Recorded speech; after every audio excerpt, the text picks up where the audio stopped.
Oh, babe. Ngayon ka lang. Ngayon lang ba natapos yung event niyo? Babe, kasi nagkaroon ng aberya kanina sa event. Kaya hindi nagsimula agad, late natapos. Kumain ka na ba? Kapag init ka ng Babe, pagkain. Wag na, babe. Busog ako. Let's go back to sleep, okay?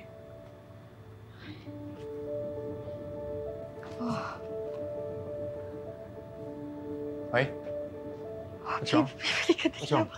Baka madali, please. Ako nararamdaman mo ba? Ang lakas ng sipa ni Junior, parang gusto niyang makipaglaro, babe. Promise me na hindi mo kami pababayaan.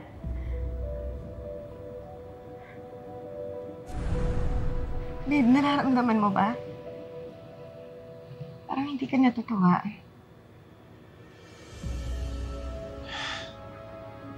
Babe, natutuwa ako. Talagang ang haba na ng araw ko today. Okay lang ba ko sa'yo kung papahinga na tayo?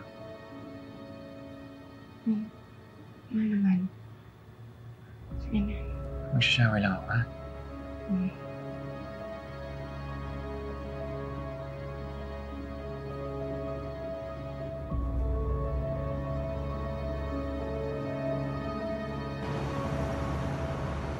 Thank you.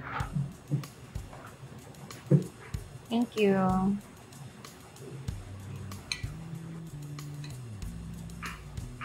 No.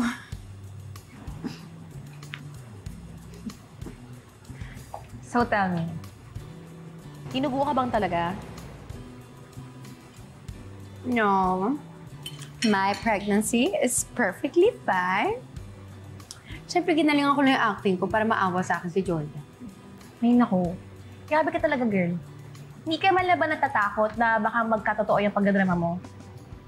What if may mangyari dyan sa magiging inaanak ko? Siyempre, hindi mangyayari yun. Dahil mag-e-effort ngayon si Jordan na alagaan kami.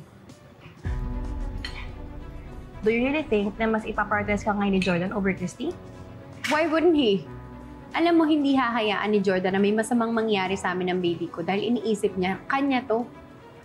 Tsaka isa pa, once na Jordan starts to spend more time with me, sasamantalahin ko. At ipaparealize ko sa kanya na kami talagang dalawang perfect together. Hindi yung damaged goods na Christy. Sige na, kain ka na. My treat.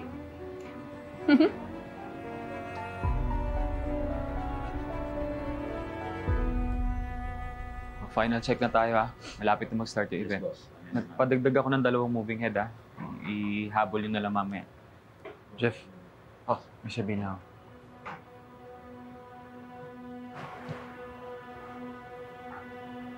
Bakit? So, ang sabi sa akin ng doktor, kailangan daw constantly binabantayan ko si Shaira. Kasi nga maselan daw yung pagbubuntis.